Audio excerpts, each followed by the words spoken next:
We have a really nice backsplash, and you can tell that the grout here is all nice and color matching, but the issue here is that you can see it's cracking. And what's happened is, I'll take you to this side over here.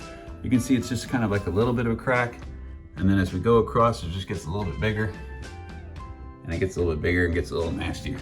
And we start even missing little chunks here. So what's going on here is that a lot of tile guys, when they're doing tile in the backsplash, they're going to use the grouting on the tile, and they're going to grout the joint between the tile and the countertop to make it pretty. But what happens is that as the countertop expands and contracts when it gets hot and when it gets cold, it expands and contracts at a different rate than the tile does, and that's going to create a separation between the tile and the countertop. And there could be other variations as well, as like settling and shifting and stuff like that. The point is, grout is not forgiving. It is not flexible, so it will crack and separate versus caulk won't. But most guys won't use caulk because it's not color matching.